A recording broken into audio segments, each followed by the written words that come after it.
kasih atas waktu dan kesempatan yang diberikan. Oke teman-teman, video kali ini kelompok kami akan mempresentasikan hasil diskusi kelompok kami yang bertema tentang ASI eksklusif. Nah, teman-teman di rumah ataupun ibu-ibu di rumah, mungkin masyarakat di sekitar mungkin perlu mengetahui apa ini ASI eksklusif agar dapat menambah ilmu pengetahuan tentang apa itu ASI eksklusif bagi kehidupan kita. Oke teman-teman, jangan berlama-lama lagi, langsung saja.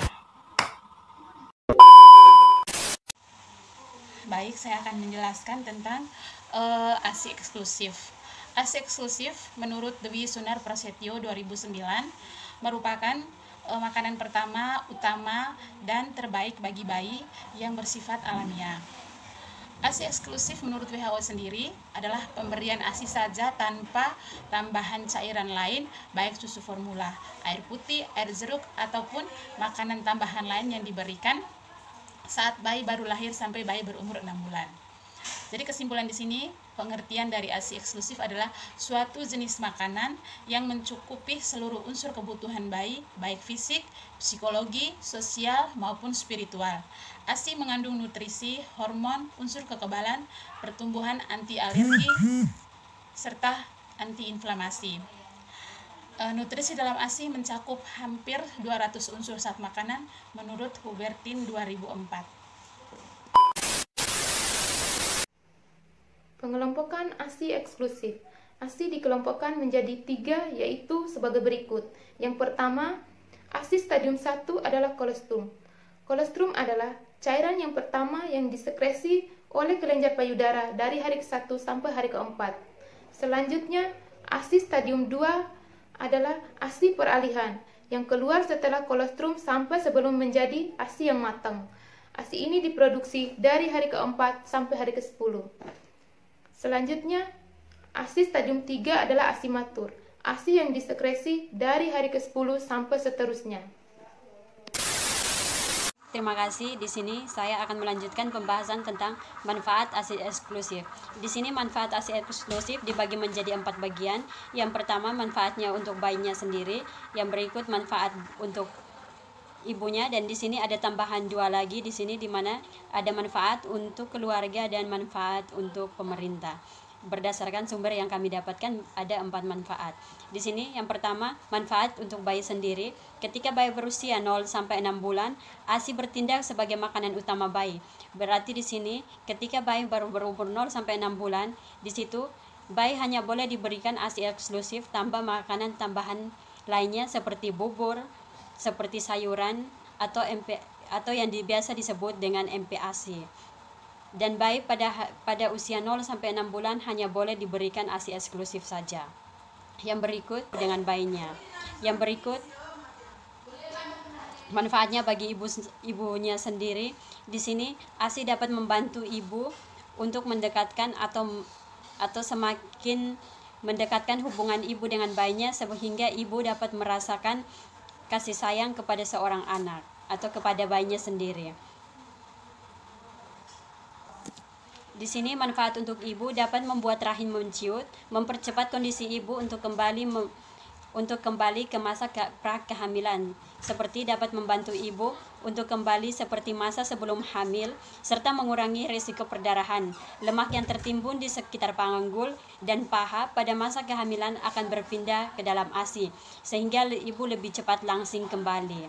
Bagian ketiga, manfaat untuk keluarga, tidak perlu menghabiskan banyak uang untuk membeli susu formula dan untuk membeli botol susu, sehingga uangnya dapat ditabung. Di sini manfaatnya bagi keluarga itu juga dapat mengurangi pengeluaran atau ekonomi keluarga. Untuk pemerintah sendiri dan negara, menghemat devisa negara karena tidak perlu mengimpor susu formula dan peralatan lainnya. Bayi sehat membuat negara lebih sehat. Penghematan pada sektor kesehatan karena jumlah bayi yang sakit hanya sedikit. Baik, bahasan selanjutnya adalah fisiologi pengeluaran ASI eksklusif.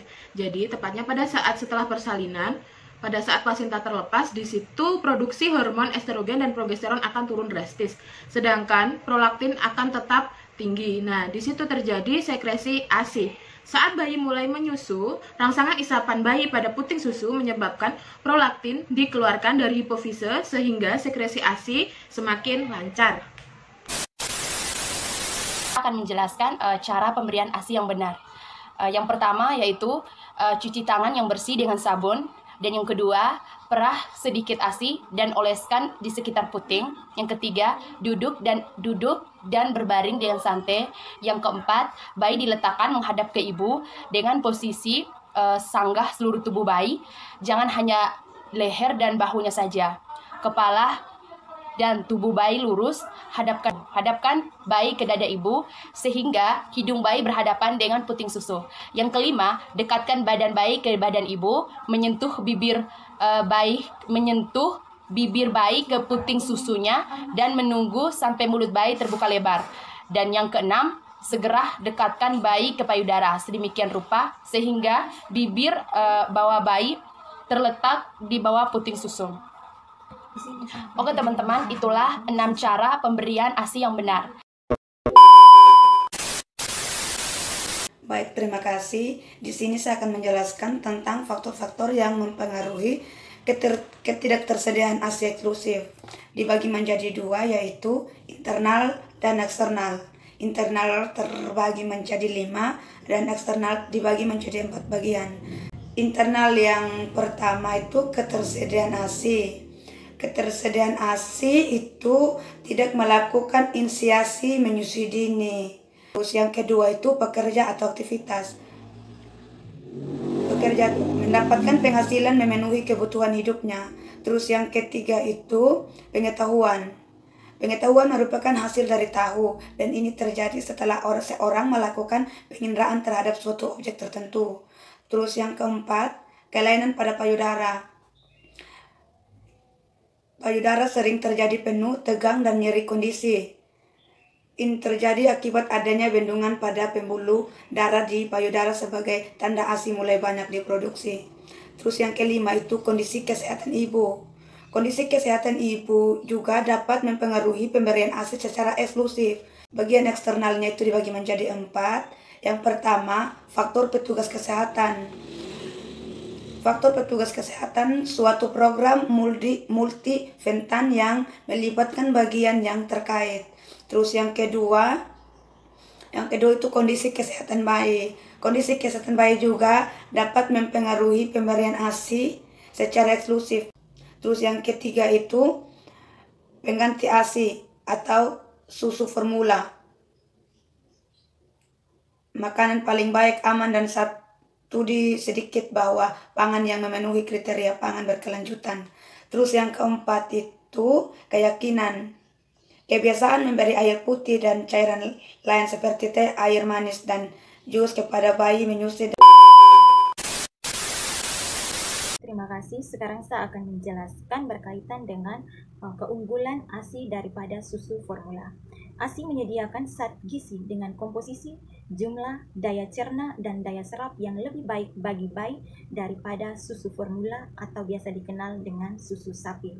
ASI mengandung karbohidrat, terutama laktosa dan oligosakarida. ASI mengandung asam lemak esensial, misalnya DHA dan omega 6, yang lebih tinggi dibandingkan di susu formula. Asam-asam lemak esensial ini sangat penting bagi perkembangan otak dan organ penglihatan bayi. ASI juga dapat membantu perkembangan kognitif bayi yang melalui interaksi fisik dan emosional dengan ibu. Dengan pemberian ASI dapat mengurangi pengeluaran keluarga untuk pembelian susu formula dan biaya pengobatan pada bayi.